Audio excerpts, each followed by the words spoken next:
ಬಂದಿದ್ದು ಬರಲಿ, ಹೋಗೋದು ಹೋಗಲಿ, ಆದಷ್ಟು ನಗುತ್ತಾ ಇರು. ಜೀವನದಲ್ಲಿ ಎಲ್ಲವೂ ನಮ್ಮ ಇಚ್ಛೆಯಂತೆ ನಡೆಯುವುದಿಲ್ಲ. ಆದರೆ ಒಂದು ಸತ್ಯವನ್ನು ಎಂದಿಗೂ ಮರೆಯಬೇಡಿ, ಇಲ್ಲಿ ನಾವೇ ಶಾಶ್ವತವಲ್ಲ. ಹಾಗಿರುವಾಗ ಕಷ್ಟ ಮಾತ್ರ ಶಾಶ್ವತ ಎಂದು ಏಕೆ ಭಾವಿಸಬೇಕು? ಇಂದಿನ ನೋವು ನಾಳೆಯ ಶಕ್ತಿಯಾಗಬಹುದು, ಇಂದಿನ ಸೋಲು ನಾಳೆಯ ಯಶಸ್ಸಿನ ಮೆಟ್ಟಿಲಾಗಬಹುದು. ಆದ್ದರಿಂದ ನಡೆಯುವುದನ್ನು ಧೈರ್ಯದಿಂದ ಸ್ವೀಕರಿಸಿ, ಹೋದದ್ದನ್ನು ಮನಸ್ಸಿನಿಂದ ಬಿಡಿ, ಇದ್ದ ಕ್ಷಣವನ್ನು ಸಂತೋಷದಿಂದ ಬದುಕಿ.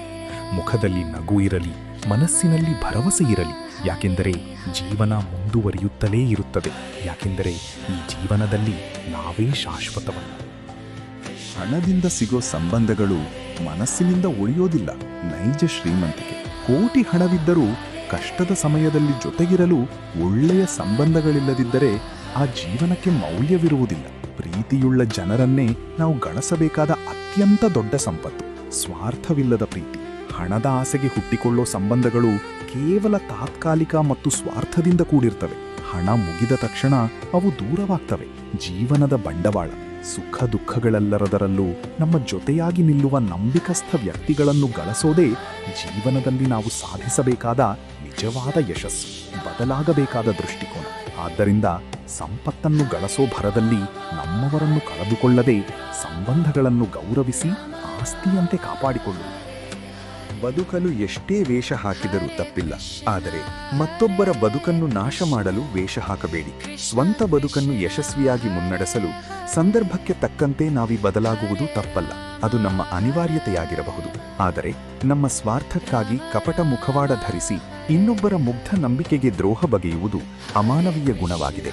ಮತ್ತೊಬ್ಬರ ಕಣ್ಣೀರಿನ ಮೇಲೆ ಕಟ್ಟುವ ಸುಖದ ಅರಮನೆ ಯಾವತ್ತೂ ಯಾರಿಗೂ ಶಾಶ್ವತ ನೆಮ್ಮದಿಯನ್ನು ನೀಡಲು ಸಾಧ್ಯವಿಲ್ಲ. ನಮ್ಮ ಸ್ವಾವಲಂಬನೆಯ ಬದುಕು ನಮಗಾಗಿರಲಿ, ಆದರೆ ಅದು ಎಂದಿಗೂ ಬೇರೆಯವರ ಜೀವನವನ್ನು ನಾಶ ಮಾಡುವ ಮುಳ್ಳಾಗಬಾರದು. ಸುಂದರವಾದ ಮುಖವೇ ನಿಜವಾದ ಸೌಂದರ್ಯ ಎಂದುಕೊಂಡಿದ್ದೀರಾ? ಇಲ್ಲ. ಮನುಷ್ಯನ ನಿಜವಾದ ರೂಪ ಅವನ ಗುಣಗಳಲ್ಲಿ ಕಾಣಿಸುತ್ತದೆ.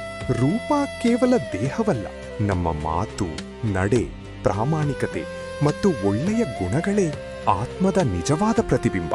ಹೊರಗೆ ಎಷ್ಟೇ ಸುಂದರವಾಗಿ ಕಂಡರೂ ಒಳಗೆ ಒಳ್ಳೆಯ ಗುಣವಿಲ್ಲದಿದ್ದರೆ ಆ ಸೌಂದರ್ಯಕ್ಕೆ ನಿಜವಾದ ಮೌಲ್ಯವಿಲ್ಲ. ಕಪಟ ಮತ್ತು ಮೋಸದಿಂದ ಬದುಕುವ ವ್ಯಕ್ತಿಯ ರೂಪ ಒಂದು ಸುಂದರ ಮುಖವಾಡದಂತೆ, ಆದರೆ ಕಾಲ ಕಳೆದಂತೆ ನಿಜವಾದ ಮುಖ ಹೊರಬರುತ್ತದೆ. ನೆನಪಿರಲಿ, ರೂಪ ಕಣ್ಣನ್ನು ಸೆಳೆಯಬಹುದು, ಆದರೆ ಒಳ್ಳೆಯ ಗುಣವೇ ಹೃದಯವನ್ನು ಗೆಲ್ಲುತ್ತದೆ.